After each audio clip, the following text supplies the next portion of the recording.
오늘 제가 준비한 말씀은 본문 말씀은 사무엘상 11장 14절입니다. 한 절인데요. 우리가 한 목소리로 크게 읽어보도록 하겠습니다. 시작. 사무엘이 백성에게 이르되 오라 우리가 길갈로 가서 나라를 새롭게 하자. 아멘. 우리가 한 번만 더 읽어볼까요? 시작. 사무엘이 백성에게 이르되 아멘이십니까? 아멘. 오늘은 10월 27일 연합예배에 관련된 이야기를 여러분들과 함께 나눠드리고 싶습니다. 오늘 제가 여기 오기 전에 오후 4시쯤에는 이제 어느 서울에 있는 교회 대학부에서 10월 27일 연합예배가 왜 중요한지를 외쳤고, 또 곧바로 차를 타고 저기 경기도 가서 한 300~400명 중학교, 고등학교 친구들 그리고 학부모님들이 함께 예배 드리는 곳에 가서 왜 12.7 연합예배가 중요한지 또 설파를 하고 집에 잠깐 와서 땀 좀 식힌 다음에 아내와 함께 또 여기 와서 이야기를 전하게 됩니다. 아이고, 감사합니다. 감사합니다. 10월 27일에 연합예배를 여러분들 모두 다 잘 아실 텐데, 이 연합예배가 의미하는 바가 무엇인지 교계 어른들이나 영적 리더분들께서 많이 이야기하신다고 생각합니다. 그러는 와중에 이제 저는 이제 청년이라고 하기에는 30대 중후반이니까, 그러니까 30대 중후반 크리스천으로서 제가 이 연합예배를 어떻게 보고 있는지, 그리고 이 연합예배를 위해서 우리가 어떤 자세로 기도를 해야 되는지 여러분들과 함께 이 뜨거운 마음을 나누고 싶어서 여기에 왔습니다. 괜찮으십니까? 네, 좋습니다. 10월 27일 연합예배는 문명사적 기로에 놓여있는 순간이라고 생각합니다. 1789년에 어떤 일이 일어났죠? 프랑스 혁명이 일어났는데, 프랑스 혁명의 사회 구호가 뭐였습니까? 하나님이 없다 했습니다. 하나님이 없다. 하나님의 절대 권위를 무너뜨리고 그 자리에 뭘 놨다? 인간의 이성을 놨다. 그래서 프랑스 혁명이 1789년부터 세속화의 이 어떤 사탄적 운동력이 쭉 오는 가운데, 그 프랑스 혁명의 반성경적인 그 흐름의 절정 중에 하나가 저는 언제라고 생각했냐면 2024년 파리올림픽 개막식이었다. 그러면 이 세상에서 파리올림픽 개막식에서는 거기에서 왜 남자가 저렇게 낯뜨거운 춤을 추느냐, 왜 저렇게 남자가 여자 옷을 입고 춤을 추느냐, 그리고 왜 저렇게 남자와 여자의 성 구분을 없애고 딱 봐도 우리가 뭘 배워서가 아니라 딱 봐도 성령께서 부어주시는 그런 마음으로 거북함과 어떤 보기 싫음이 있잖아요.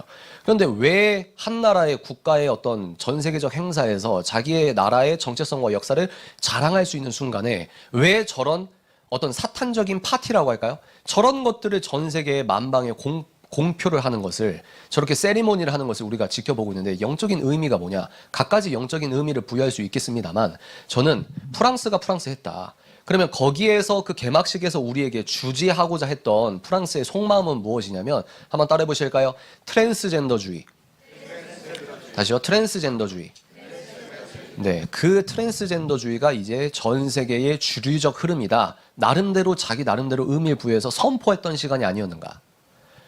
그러면 그 OECD 선진국 중에서 지금 젠더 성혁명을 맡고 있는 나라가 어디죠? 대한민국 밖에 없습니다. OECD 선진국 중에 젠더 성혁명을 공적으로 맡고 있는 나라는 우리나라밖에 없단 말이에요. 그런데 지금 저 서유럽에서부터 북유럽에서부터 북미에서부터 이 젠더 성혁명이라고 하는 대선전포고를 만약에 했다고 하면, 이 기로에 지금 우리가 서 있는 가운데 뭐 하나가 빠졌다? 벽돌 하나가 빠져 있는 상황이다. 벽돌 하나가. 물론 이제 이용희 교수님께서 매번 여러분들과 함께 구체적으로 기도하시는데, 저는 여러분 한국의 윌버포스가 3명이 있다고 생각합니다. 한국의 윌버포스 3대 윌버포스가 있습니다. 기억 니은 순으로 갈게요. 또 왜 그 사람이 1번이냐 이러면 시험 드시니까. 기억은 누굽니까? 기론평 교수님. 맞습니까? 그리고 이응이 먼저 맞아요? 이용희 교수님, 조영길 변호사님. 우리 이 젊은 세대가, 제가 대학생 때부터 또 청년 때부터 저 세 분의 어떤 강의와 책을 보고 지금까지 대한민국이 거룩한 방파제 역할을 했던 산 증인들이시지 않습니까? 맞습니까? 그러다가 지금 우리가 차별금지법 막는다 했다가 우리가 예상치 못했던 벽돌 하나가 빠진 겁니다. 언제였죠? 7월 18일. 그죠? 동성 파트너에게 건강보험료 피부양자 자격을 인정하겠다. 제가 헌법을 공부를 했을 때는 우리나라 대한민국 헌법은 아직까지는 일남 일녀의 결혼만 지지합니다. 아멘이십니까? 그런데 이제 실정법 차원에서 지금 다른 해석을 했던 거예요. 사법부에서 법은 어떤 역할이 있다? 가르치는 역할이 있다. 법은. 그리고 법은 어떤 역할이 있다? 강제성을 띠고 있다. 그래서 사법부의 입법화라고 합니다. 사법부의 판결로 입법의 효과를 내고 있는 것입니다. 그래서 7월 18일이 아주 안 좋은 의미에서 역사적인 벽돌 하나가 빠져버렸다. 그리고 10월 10일입니다. 10월 10일, 며칠 전이에요. 10월 10일에 어떤 일이 벌어졌죠? 동성 커플 11쌍이 기자회견을 해서 이제 한국에도 동성혼을 합법화하겠다는 소송을 시작하겠다. 이런 선전포고를 해왔던 시기입니다. 이 상황에서 우리는 뭐예요? 저기 부산에서 이제 그 목사님 표현으로 저 부산 깡시골에서 나팔을 울렸어요. 제 표현으로 활시를 당겼습니다. 누구죠? 여기서 오셨던 손현보 목사님께서, 손현보 목사님의 서사는 잘 알고 계시죠?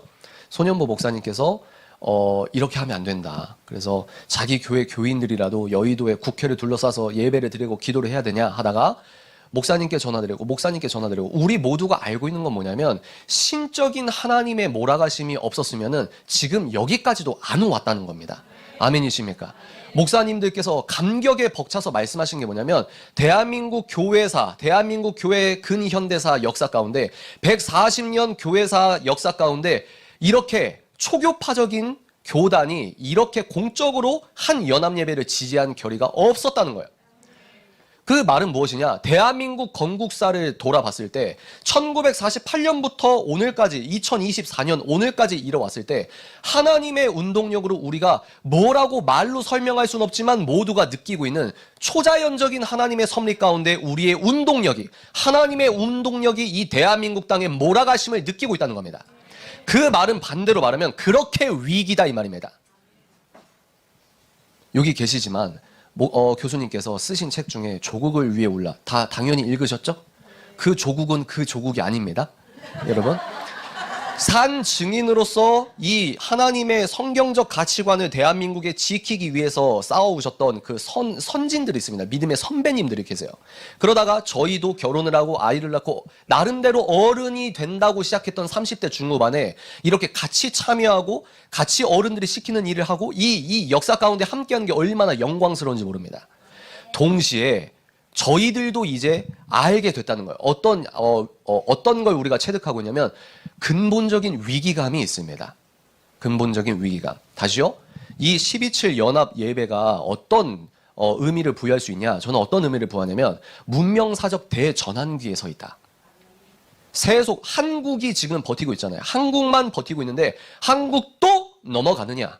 한국도 넘어가서 저희 아들이 생후 6개월 차인데 저희 아들이 3년 뒤 4년 뒤 공적인 유치원에 갔을 때 선생님의 권위를 빌어 우리 아들에게 동성애가 합법화됐으니까 동성애가 옳다고 우리 아들이 가르침을 받느냐, 아니면 한국부터 막아서 전 세계적인 어떤 세속화의 물결, 젠더 성혁명의 물결을 한국부터 복음적인 거룩한 역전이 시작되느냐, 이 갈림길에 있다 이 말입니다.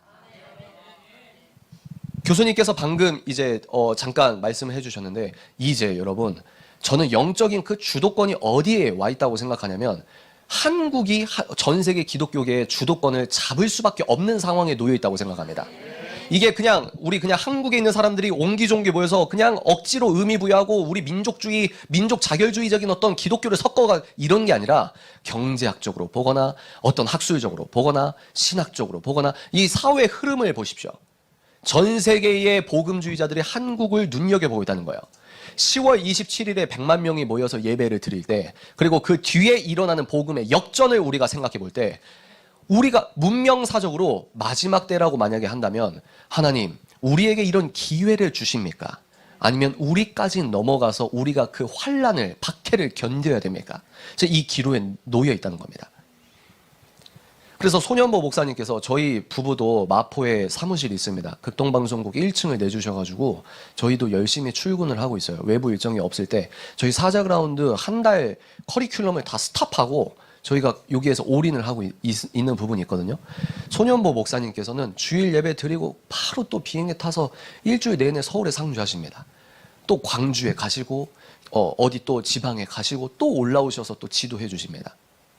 또 세계로교회 친구들은 이제 이렇게 도와줄 수 있는 친구를 선별해서 한 10명 정도 되나요? 그 친구들이 한 달 전부터 서울에 상주하고 있어요.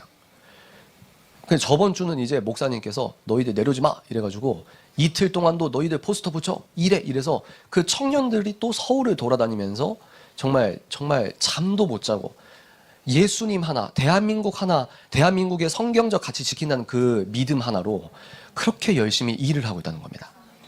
저희 부부도 아들이 6개월 차인데 저희가 모유 수유의 중요성을 제가 깨닫고 산후조리원까지 취소했던 부부거든요.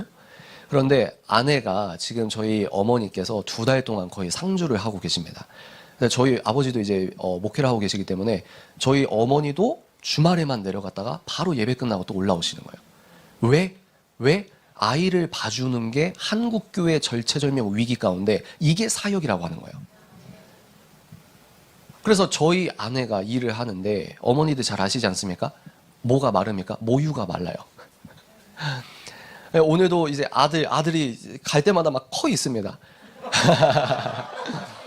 아들을 보고 싶은데 아들이 크고 있어요. 아이고, 아내 모유는 마르고. 그런데 우리가 저희 부부뿐만이겠습니까? 이름도 없이 빛도 없이 정말 잠을 설쳐가면서 섬기시는 분들이 얼마나 많은지 모릅니다. 그러면 궁극적으로 왜 이러고 있냐는 거예요.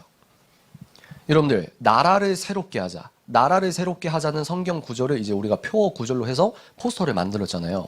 나라를 새롭게 하자는 게 보통 일입니까? 전 그렇게 되묻고 싶어요.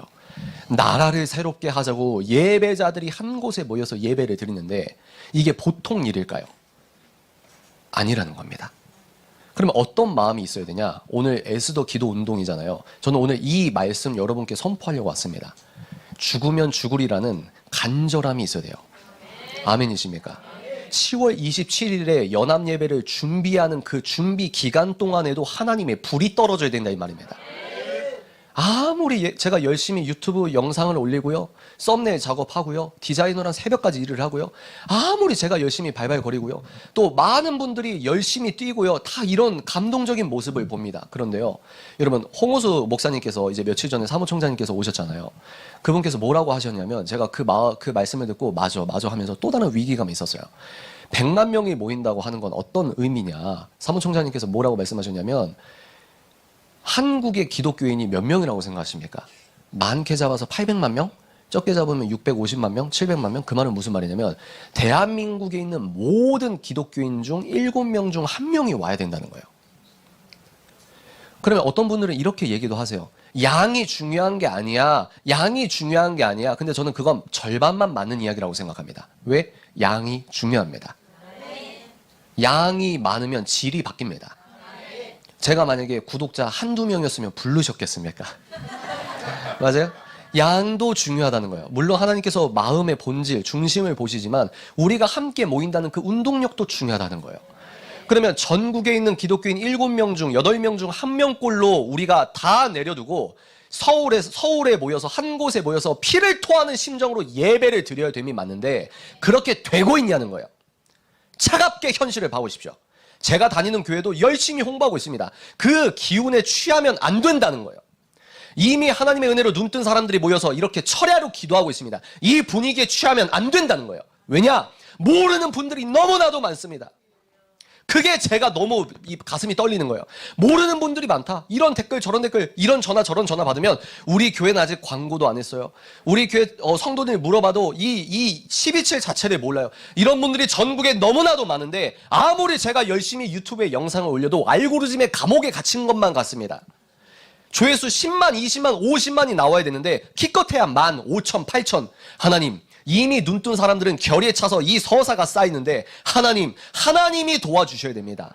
지금까지 우리가 했던 일은 기껏해야 저는 죄송합니다. 우리가 인간적인 열심으로 하는 거 중요합니다. 소중합니다. 그런데요, 그것은 물이 끓기 위한 99도의 노력이라고 생각합니다. 그런데 물은요, 99도에는 안 끓어요. 100도에서 끓게 된다는 말입니다. 그래서 저는 오늘 여러분께 드릴 말씀이 우리가 뭘 기도해야 되냐면 하나님이 하늘의 은혜의 기적의 1도의 은혜를 주셔야 된다 이 말이에요. 아멘이십니까? 그 불이 그 연합예배 그 장소에서도 하나님의 성령이 충만함이 나와야 되지만 이 연합예배를 기도하는 우리 모두의 마음 가운데 더 나가서 여러분 기도해 주십시오. 극동방송국 사무실에 하나님의 불이 떨어져야 된다 이 말입니다. 99도에서 멈추는 것이 아니라 하늘에 하나님의 기적과도 같은 하나님의 1도의 은혜가 필요하다 이 말이에요. 어쩔 때는 아내랑 퇴근할 때는 심신이 피곤해서 시험에 들어서 퇴근할 때도 있어요. 왜 없겠어요? 어쩔 때는 너무 하나님께 감사해서 퇴근할 때가 있어요. 그런 기승전결 하나님의 드라마의 서사 가운데서 우리가 이렇게 보고 있는데 문명사적 기로에 있다. 내 아들이 사탄의 독극물을 공교육이라는 권위를 빌어서 내 아들부터 아빠와 다른 세계관을 구축하게 되느냐? 아니면 한국부터 이 엄청난 세속화의 기류를 정말 성경에서 우리가 봤던 그 하늘의 기적으로 10월 27일에 우리가 그 기적을 목도하게 되느냐? 이 기로에 서 있다 이 말입니다. 이거는 장난이 아니라는 거예요. 나라를 우리가 길갈로 가서 나라를 새롭게 하자. 나라를 건국할 때는 어마무시한 에너지가 필요합니다. 이승만 건국 대통령을 생각해 보십시오. 40년 내내 했던 게 무엇입니까? 이승만 대통령이 책에서 그 말을 썼잖아요. 내가 40년 동안 한국의 주권을 한국 좀 기억해달라고 40년 내내 독립운동하면서 전 세계 사람들에게 구걸하고 다녔다. 이런 말을 합니다. 건국을 하고 나서 파라다이스처럼 살았습니까? 아닙니다. 건국하고 나서 그 암울한 대한민국의 공산화와의 그 암울한 쓰나미와 같은 그 공산화의 이 뭐랄까요 세속화의 언덕 가운데 그때 또 미국에 무기 좀 달라고 미국과 협상 좀 하자고 나가지 말라고 평생 동안 그 영적인 에너지를 그렇게 고갈 우리 표현으로는 고갈인데 하나님께서 그 영혼을 진해까지 짜내셨다는 거예요. 그러면 과연 우리의 문제의식은 그 정도냐 이 말입니다. 나라를 새롭게 하자라고 했을 때 우리는 모든 걸 만사를 제쳐두고 이 일에 집중해야 된다 이 말입니다. 모유 수유 중요한데 모유가 끊기고 마르는 게 중요한 게 아니라는 거예요. 왜? 모유보다 12.7이 중요하니까. 맞습니까? 어떤 의미에서 저의 목숨보다 12.7이 중요한 거예요. 왜? 하나님이 원하시는 대한민국을 만들려면 어떻게 됩니까? 죽어야 되는 거예요. 그 십자가 좁은 길에 간다는 말은 무슨 말이냐면 내 자아가 죽어야 된다는 겁니다. 나보다 한국이 더 중요해요. 나보다 성경이 더 중요해요. 나보다 하나님이 더 중요해요. 이 문제의식, 진지하고 진중하고 이 무거운 내 삶에 있어서 한국이 건국되고 나서 이렇게 에너지가 모인 적이 없었다는 거예요. 고신 측의 증경 총회장님이 이 발언하시는 그 영상을 보고 제가 감동을 받은 거예요. 고신이 어딥니까? 고신의 정신, 순교의 정신, 예배에 목숨을 걸었던 그 목사님들이 뭐라고 얘기합니까? 10월 27일 연합예배를 위해서 예배를 드려 버스에서 올라오면서 예배 드리면 되는 거 아닙니까? 라고 그렇게 외치시는 간절함의 무게감을 보자는 거예요. 근데 과연 우리가 그렇게 지금 보고 있냐는 겁니다.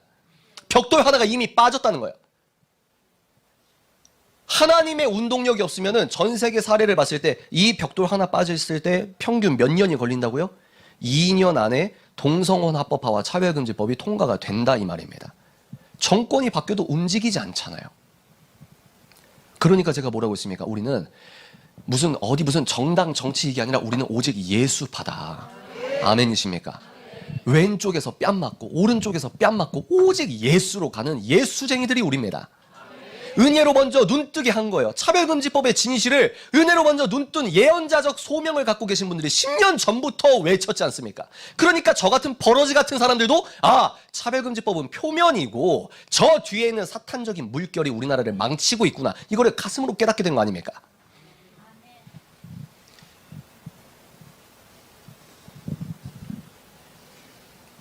나라를 새롭게 하기 위해서 나라를 새롭게 한다는 말 자체는 이 나라가 절체절명의 위기 가운데 있다.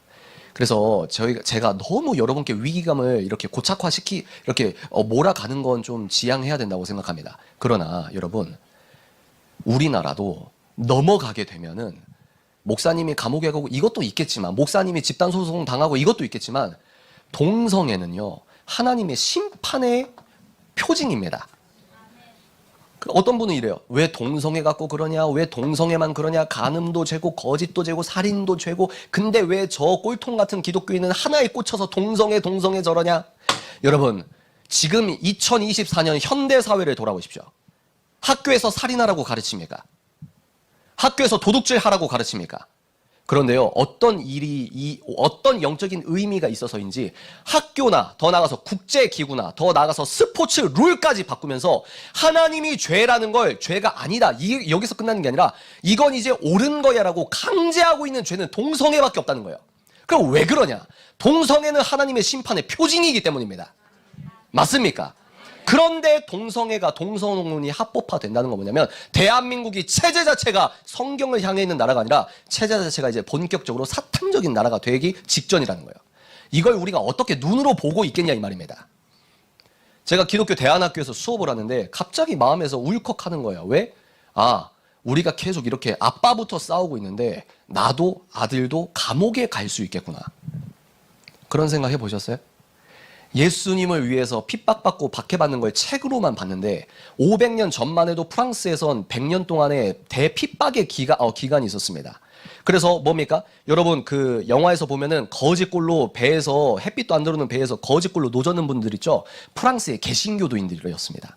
여자분들은 뭐예요? 기독교식으로 예배드렸다고 여자 감옥에 갇힙니다. 그래서 제가 자주 말씀드린 게 뭐예요? 마리 듀랑이라고 하는 18살 소녀는 이 기독교식으로 예배드렸다가 여자 감옥에 38년을 있었단 말이에요.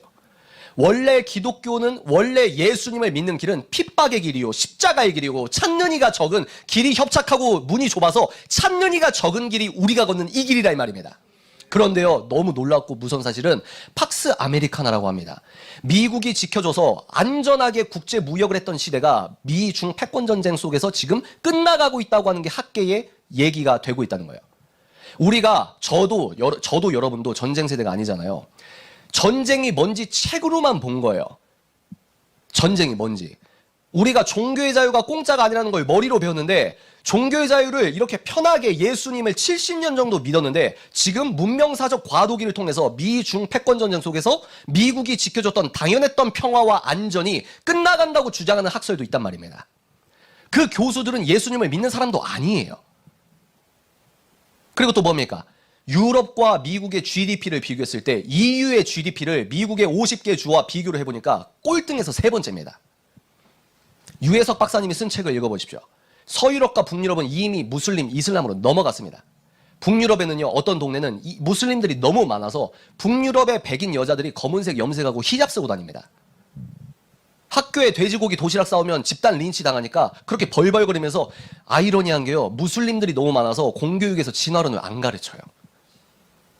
유럽은 끝났습니다, 여러분. 영적으로 끝났어요. 프랑스 보십시오. 물론 하나님의 은혜 가운데 부흥의 꽃이 부흥의 불씨가 살아날 걸로 믿습니다. 근데 거시적 차원에서 말씀을 드리는 거예요. 그래서 세상 사람들은 뭐라고 얘기하죠? 이제 서태평양 번영의 시대가 도래한다. 그런데 한국은 지금 지정학적으로 위기 상황에 있다. 왜? 미국과 중국이 맞짱을 뜨고 있는데 총성 없는 전쟁, 콜드워라고 하죠. 신냉전 시대에 우리가 살고 있는데 우리가 미국이 줬던 이 안전한 공짜의 안전을 이제 거의 다 약발이 떨어졌다고 해서 미국도 미국의 주적 영순위와 한국의 주적 영순위가 다르다고 말씀을 드렸잖아요. 이 문명사적 위기 가운데 예수님도 안 믿는 경제학자가 쓴 책, 어느 교수님이 쓴 책을 읽어보니까 한국이 다 위기라는 거예요. 그런데 이분들이 다 똑같이 말하는 게 뭐냐면 그런데 이 위기만 넘기면 한국은 이전엔 없었던 대번영이 찾아온다. 이렇게 얘기하고 있습니다. 예수님도 안 믿는데. 그냥 우리는 예수의 영을 품고 있는 우리는 어떻게 해석을 할까요? 어떻게 의미를 부여할까요? 하나님, 이 모든 시기와 젠더 성혁명을 막겠다고 우리가 이 목전에서 지금 방패를 들고 있는데 이 모든 시점이 교착을 하고 있다고 할까요? 이걸 막으면 한국부터 복음의 물결이 전 세계를 뒤덮게 된다고 믿습니다. 믿으십니까? 미국의 목사님들이 우리 목사님들한테 뭐라고 얘기하는 줄 아세요? 제가 건너 듣기로는 한국아, 너희들은 왜 실패했던 북미 방식으로 교회 운영하려고 하냐? 너희들이 지금 최전선이고 너희들이 지금까지 잘해왔으니까 너희들이 앞장서서 해라. 왜 서유럽과 북미에서 실패했던 거 니들이 하고 있냐? 무슨 말입니까? 우리에게 하나님께서 영적인 바톤을 주신 것만 같습니다. 그러면 만약에 우리가 12.7 연합예배를 기점으로 이 운동력으로 하나하나 하나님께서 사탄의 견고한 진이 무너지고 하나님의 운동력의 거룩한 역전의 파도가 몰아치면 어떻게 되느냐? 저도 모르죠. 그런데요, 우리가 기대하고 고대하는 건 뭐냐? 하나님, 통일도 주십시오. 믿으십니까? 이걸 거시적으로 하나로 보는 거예요. 꿈도 못 꿉니까? 하나님, 여기서 우리는 막겠다는데 하나님의 운동력은 항상 우리의 머리 위에 계십니다. 이거 막는 것부터 시작이야. 여기서부터 시작해서 복음의 역전의 파도가 불게 하시고, 또 뭐예요? 통일까지 주십시오. 자유통일까지 한 흐름으로 주십시오. 하루 사이에 북한이 자멸하게 해 주십시오. 이 모든 걸 하나로 묶어서 기도하겠다 이 말이에요. 그래서 제 마음이 뜨거워지는 겁니다. 청년이라 뜨겁다? 아니에요. 하나님께서 불을 주셨다고 생각합니다. 우리가 목숨을 건 기도를 해본 적이 없잖아요. 목숨을 걸었다 이렇게 말은 많이 하는데 뭡니까? 아, 네, 그래도 사생활이 있잖아. 아니요, 여러분. 사생활은요, 천국에서 누리십시오. 잠은요, 천국에서 자십시오. 저랑 아내요, 극동방송 출근하는 거 차 막히면 왔다 갔다 3시간 정도 걸립니다. 근데 왜 그렇게 계속 할까요? 예수님의 영광을 위하여. 몸으로 때우는 거예요. 하나님, 제발 불쌍히 여겨주십시오. 우리 이렇게 하는데 하나님, 제발 긍휼에 불을 내려주십시오. 제가 서론을 했는데 세상에 시간이 벌써 이렇게. 동성애가 뭐 그리 대단한 문제냐. 아직도 감을 못 잡는 분들이 너무나도 많이 있다는 거예요. 그러나 아까 말씀드렸듯이 동성애 하나의 문제가 아니라 이건 동성애로 상징되는 국가의 존속의 문제로 봐야 된다. 그러면 오늘도 제가 대안학교 학부모님들이랑 애들 몇백 명 앉아있고 거기서 무슨 얘기를 했냐면 아직도 감을 못 잡는 거예요. 10월 27일에 모여서 우리가 기도를 저렇게 하기 위해서 목사님들이 결의를 해서 이렇게 한국에 거의 합류하고 동참하고 이런 기류가 대한민국 건국 이후에 대한민국 교회사에서 처음 있는 일이라고 하면 그렇게 처음 있는 일인 만큼 위기 가운데 있는데 우리가 그 위기가 뭔지 잘 모르는 거예요. 동성애가 왜 동성애 거립니까? 우리가 동성애자를 미워합니까? 사람을 미워하는 건 죄예요. 그죠? 저는 예수님께서 공생애를 지금 한국에서 시작을 하시면 저는 예수님이 반드시 이태원을 가셨을 것 같아요. 그분들과 함께 식사하실 것 같습니다. 우리는 그분들을 미워하는 게 아닙니다. 아멘이시죠? 우리는 그 행위를 반대하는 겁니다. 왜요? 행위를 반대하는 명분이 어디 있습니까? 하나님이 아니라고 하니까. 동성애는 하나의 표징입니다. 어떤 표징? 멸망의 표징이죠. 동성애가 왜 중요합니까? 세계관적으로 말씀드리면 한번 따라해볼까요? 루소의 철학의 두 기둥만 말씀드릴게요. 하나는 인간은 태어날 때부터 죄인이잖아요. 루소의 세계관에서는 예수 그리스도를 왕으로 모시지 않았기 때문에 루소는 인간이 태어날 때 온전하다고 생각했어요. 그러면 이 루소의 입장에서 원죄는 뭐냐면 사회제도, 뭐 사유재산 뭐 이런 식으로 가거든요. 일단 이거는 차치하고 또 루소가 했던 말 중에 중요한 말이 뭐가 있냐면 옳고 그름을 판단할 때는 감정이 중요하다 이런 말을 했습니다. 지금 우리가 감정이 중요한 시대, 이걸 다른 말로 말하면 현대인들은 심리학적 인간으로 만들어졌다 이런 말을 합니다. 그러니까 나의 심리적 확신이 곧 재판관이 됐다는 거예요. 목사님이 말씀을 선포할 때 내 심리적으로 불쾌하고 불편해. 그러면 내 심리적 확신이 저 사람은 유죄라는 이 말입니다. 그러면 이 원류를 어디서 찾냐? 루소가 옳고 그름의 가치 판단을 할 때 중요한 건 네 감정이라는 거예요. 하나님의 말씀을 따라서 네 감정이 어떠하든 너 감정이 불편하고 불쾌해도 하나님의 객관적 살아있는 말씀이 옳다고 하면 그렇게 순종하고 자기 부인하고 십자가 길을 걸어가는 게 옳다. 이게 아니고 성경 따로 옳고 그러면 네 감정이 중요해. 이게 루소입니다. 니체 볼까요? 니체는 뭐가 죽었다? 신은 죽었다. 그 말이 무슨 말이냐? 신은 죽었다. 니체가 얘기했던 철학은 뭐냐면 야, 기독교 안 믿는다며. 창세기 1장 1절 사실 아니라며. 그러면 너희들은 이렇게까지 살아도 되는 거야. 이게 니체의 철학이에요. 그러니까 저는 어떤 의미에서 니체와 대척점에 있는 겁니다. 뭡니까? 창세기 1장 1절이 사실이면 평일사회에 이렇게 살아야 되는 거야. 이게 우리가 하는 목소리면 니체는 반대로 야, 너 창세기 안 믿는다며. 너 기독교인 아니라며. 그러면 이렇게까지 살아도 되는 거야. 라고 하면서 광인이니 초인이니 그렇게 되는 거예요. 그 다음에 누가 등장합니까? 마르크스. 마르크스는 뭐예요? 많이 여러분들 공부하셨겠지만 마르크스는 도덕이란 존재하지 않는다. 도덕이란 존재하지 않고 기득권 싸움이 항상 역사에는 진행되는데 생산수단을 독점한 애들이 도덕이라고 하면서 옳고 그러면 얘네가 규정한다. 얘네가 지배계층이 되는 거고 피지배계층이 있어서 역사는 시간이 되면 꺼거거거 정반한 해겔의 이 역사 철학을 유물론적으로 틀어가지고 꺼거거 그렇게 세상이 돌아간다. 이 자본주의는 필연적으로 망하게 돼 있다. 공산주의까지 갈 때 과도기가 사회주의인데 필연적으로 공산주의는 도래한다. 뭐예요? 유토피아죠. 그래서 기독교 2단 중에 공산주의를 기독교 세계관에서 2단으로 규정하는 사람도 있습니다. 근데 마르크스의 사상 받아서 누굴 가냐면 따라해볼까요? 프로이트의 성 이론이 있어요. 프로이트는 예수님을 왕으로 모시지 않는 세속적 이 세계관의 안경을 끼고 인간을 보니까 인간의 본질을 뭐라고 했냐면, 우리는 인간의 본질이 뭐죠? 예배자. 아멘이십니까? 우리가 창조된 이유는 예배를 드리기 위해 창조하신 거예요. 그런데 우리는 예배자로서, 대통치자로서 하나님의 형상을 닮은 하나님의 거룩한 담지자로서 인간의 삶을 영위하는데, 세속적 안경을 낀 사람은 인간의 본질을 공부할 때 어떻게 얘기하냐?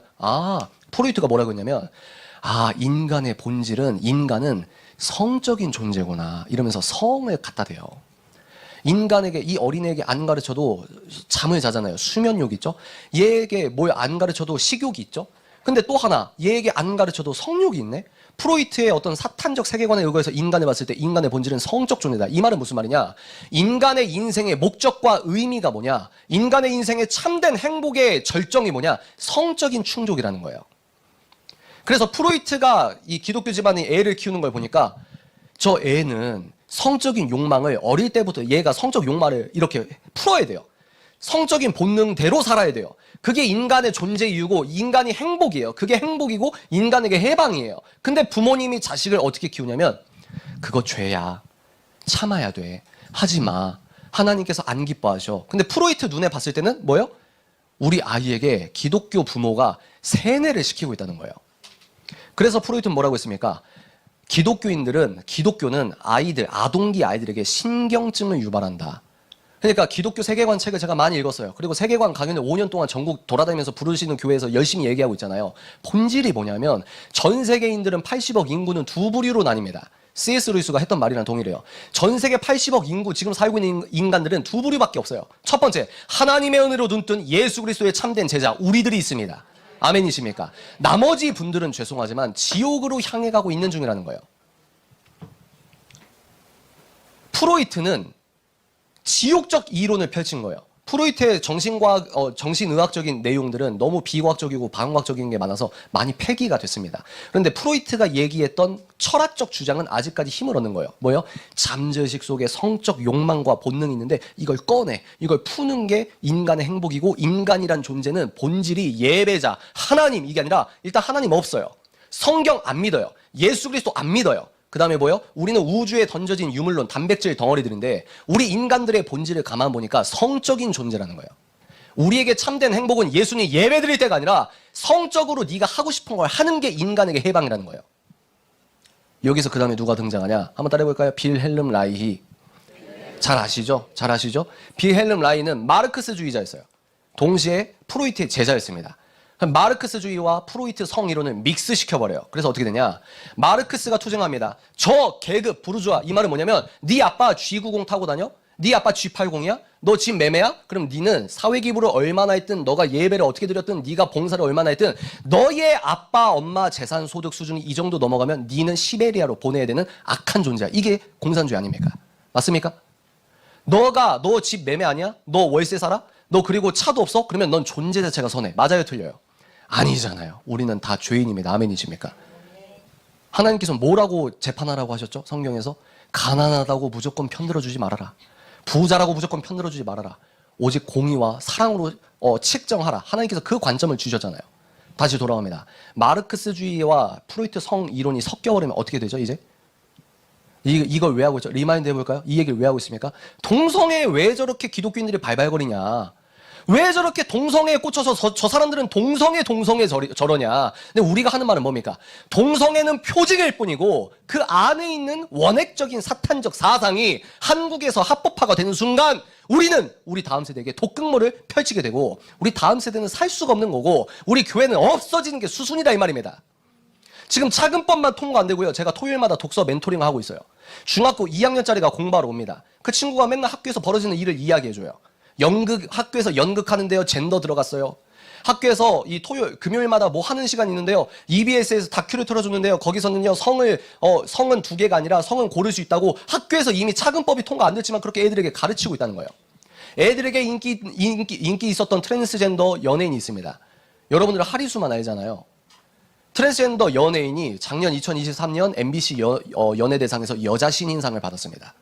그래서 우리 아이들은 성별은 저렇게 바뀔 수 있는 거구나. 지금 문화적으로 세뇌 당하는 중입니다.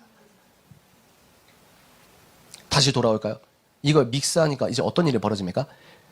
성경적인 성 가치관은 기득 세력의 유리 감옥이다. 이렇게 되는 겁니다.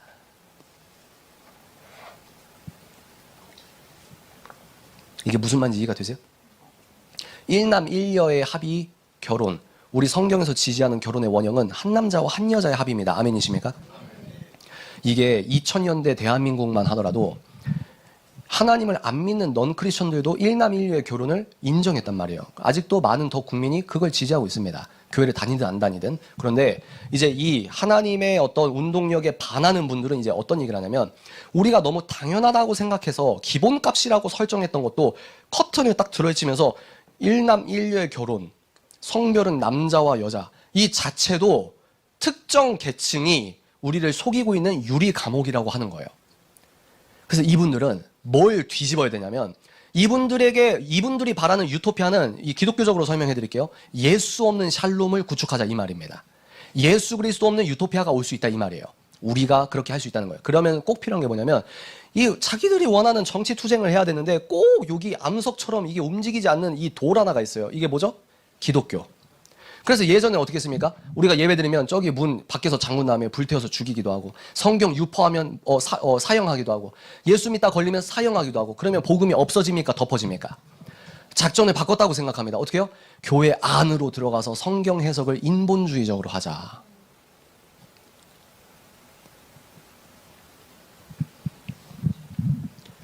그래서 이분들은 성경적인 성 가치관이 기득 세력이 주장하는 정신 세뇌라고 하는 겁니다. 그런데 하나님께서 뭐라고 말씀하셨냐? 여러분 집에 가서 창세기 읽어보시면 너무 재밌는 게 뭐냐면 하나님께서 인간을 마지막에 창조하시잖아요. 그런데 이전에 인간 만드시기 전에 다른 생명체를 창조하시고 뭐라고 명령하시는 줄 아세요? 인격체도 아니고 인격적 대화도 안 되는데 조물주께서 피조물 생명체를 만드시고 뭐라고 얘기하시냐? 따라해볼까요? 생육하고 번성하라. 그리고 인간을 만드시고 인간에게도 뭐라고요? 생육하고 번성하라. 그리고 우리 인간은 대리 통치자, 신형상의 담지자이기 때문에 두 가지가 추가됩니다. 뭐요? 정복하고 다스리라. 우린 대리 통치자예요. 그러면서 뭐요? 생육하고 번성하는 거는 하나님께서 허락하신 생육하고 번성하는 하나님의 축복적 통로는 하나밖에 없습니다. 그게 뭐예요? 결혼이에요. 결혼. 사탄은 이 영적 비밀, 하나님께서 축복이라고 하는, 하나님께서 명령이라고 하셨던 생육하고 번성하는 축복의 이 비결을 알고 하나님의 창조 질서의 근본이 무엇인지 알고 있기 때문에 성별부터 지우기 시작했다 이 말입니다. 성별부터. 그래서 생각해 보십시오. 기독교 세계관에선 일남 일녀의 한만 결혼인데 이제 뭐라고 하죠? 남남도 커플이야, 여여도 커플이야, 사실혼 관계라고 이제 인정해줬어. 여기서부터 귀납적으로 뚫리게 되는 겁니다. 이 절체절명의 위기 가운데 우리는 어떻게 해요?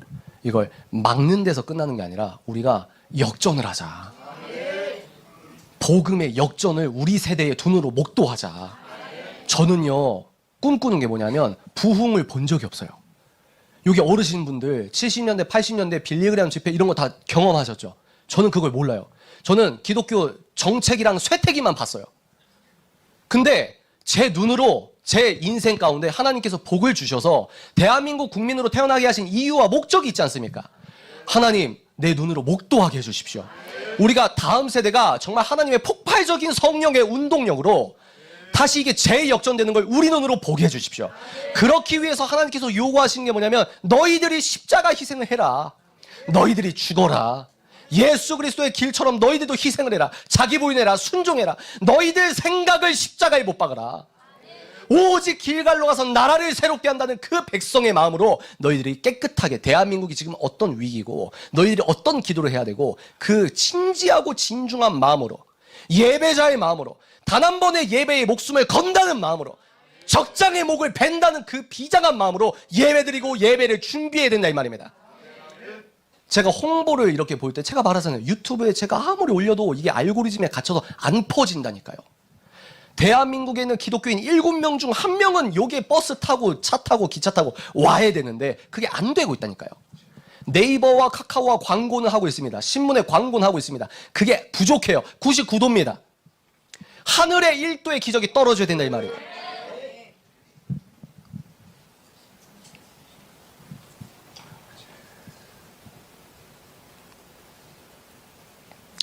그래서 우리가 깨달아야 되는 건 프랑스 혁명이라고 하는 인본주의의 어떤 대환장 파티를 우리나라에서도 목격하느냐? 아니, 올림픽 파리 개막식에서 사탄은 마치 예수님 십자가 걸어놓고 자기들이 이겼다고 축포를 터뜨렸는데 그 십자가에서 하나님의 영광의 역전이 시작됐듯이 파리 올림픽 사탄의 어떤 뭐 파티처럼 보이는 저 인본주의 트랜스젠더주의의 물결이 한국에도 벽돌 하나 뚫려서 본격적으로 들어오려고 차비를 하고 있는데 벽돌 하나 막는 게 아니라 완전히 물이 바다 덮음 같은 대한민국의 역전이 필요하다. 제가 왜 같은 말을 계속 반복하냐면 젠더를 옹호하시는 분들도 같은 말을 20년, 30년, 40년 반복을 한 거예요. 그분들 입장에서 믿음이 필요했던 일입니다. 근데 우리도 꿈을 꾸자는 거예요. 이건 막아야 된다 이 말입니다. 그런데 우리의 인간의 열심은 기본이고 하나님의 불이 떨어져서 그렇지, 맞지. 많은 분들이 깨달아야 된다는 거예요. 제가 이렇게 오늘도 이렇게 얘기하면은 아직도 여러분 영국과 프랑스는요 부모님, 아빠, 엄마란 단어를 못 씁니다. 왜? 남남 커플, 여여 커플은 아기를 못 낳아요. 그럼 뭐가 필연적으로 바뀌죠? 입양법도 바뀌죠. 근데 입양 대본이 우리 집은 아빠예요. 입양 대본이 아니면 이 정자 기증 받아서 애 태어났다고 해보니 우리 집은 엄마예요. 근데 학교 갔는데 교과서에선 아빠와 엄마 이게 보편이에요. 그러면 나는 우리 집은 이상한가? 그럼 뭐라고요? 이거 애들 상처받는다. 이래서 아빠, 엄마라는 단어가 성차별적인 단어다. 이래서 영국과 프랑스는 아빠, 엄마를 공식적으로 못 쓴다. 그러니까 부모 1, 부모 2라고 한다. 그런 얘기를 했는데 아직도 그걸 태어나서 처음 듣고 놀래는 학부모님들이 대다수다 이 말입니다. 부족해요. 하나님, 이걸요 은혜로 눈뜬 분들이 열심과 희생과 사랑이 있는데 하나님 이건 우리 인간적으로 아무리 노력해도 99도입니다. 하나님의 하늘의 1도가 떨어져야 이게 하나님이 이렇게 이끄셔서 합류하게 하시고 목사님들이 하나 되게 하시고 교단 차원에서 움직이게 하신 이 순간처럼 여러분 10월 27일 며칠 남았죠? 13일 남았어요. 13일 동안 하나님 하늘에서 불이 떨어지게 해주십시오. 제가 오늘 그 얘기 하려고 한 겁니다. 사실 오늘 강연 준비를 막 빡빡하게 하진 않았어요. 왜냐면 오늘 이런 간절한 마음을 토로하고 우리 함께 기도하자 이 심정으로 왔거든요.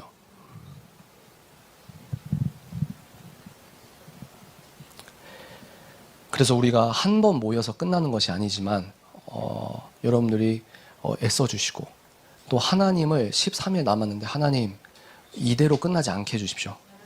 인간적인 힘으로 모여가지고 많이 모였다지만 그냥 그렇게 우리 모였다가 그냥 흐지부지 이게 아니라 주님 성경에서 나왔던 하나님이 이렇게 이스라엘 백성과 기독교인들을 살려주셨던 이 은혜를 우리가 2주 뒤에 체득하게 해주십시오.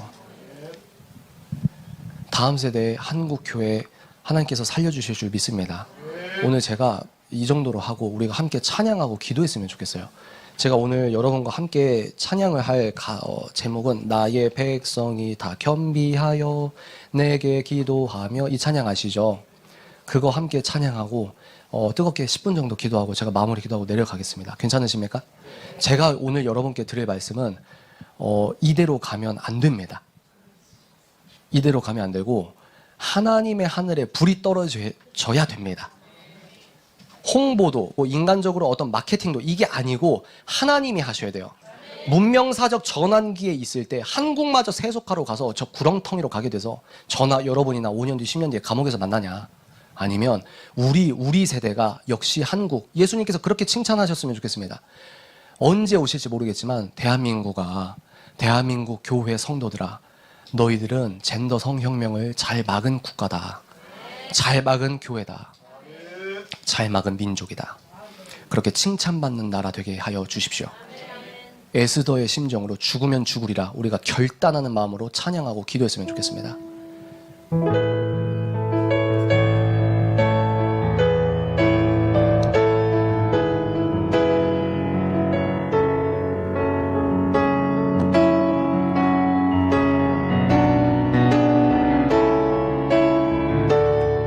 나의 백성이 다 겸비하여 우리가 간절한 마음으로 찬양합니다.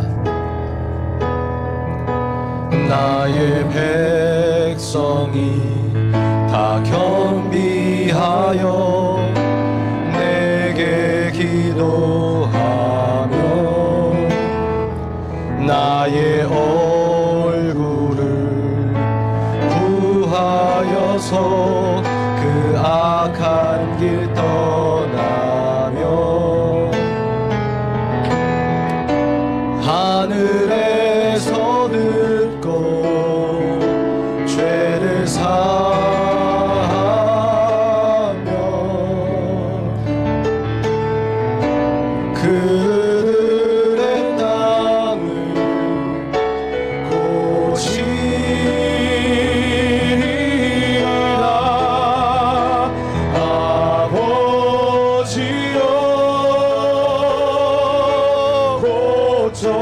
주소서.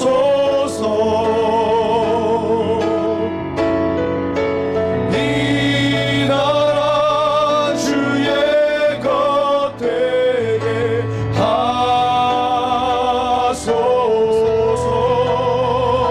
주 하나님 간절히 기도하오니. 상한 이 땅 새롭게 하소서. 상한 이 땅 새롭게 하소서.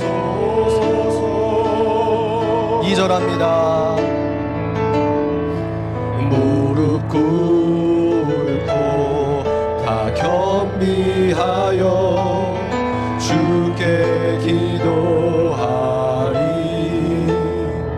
주의 얼굴을 구하여서 그 악한 길 떠나리. 주님의 자비로 죄를 사하며 죄를 사하며 주님의 자비로 임하소서. 주님의 자비로 임하소서. 아버지여, 아버지여 고쳐 주소서. 이 나라 주의 것 되게 하소서. 이 나라 주의 것 되게 하소서. 주 하나님 간절히 기도하오니. 상한 이 땅 새롭게 하소서. 상한 이 땅 새롭게 하소서. 아버지여 고쳐주소서. 아버지여 고쳐주소서.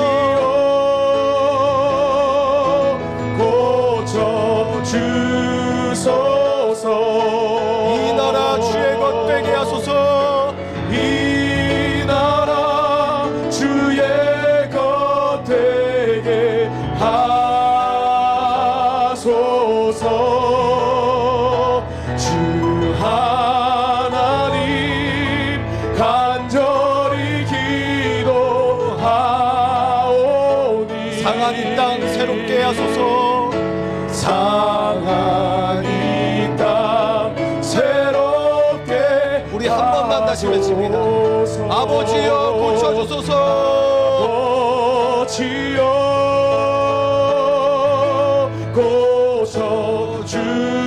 고쳐주소서. 이 나라 주의 것 되게 하소서. 이 나라 주의 것 되게 하소서.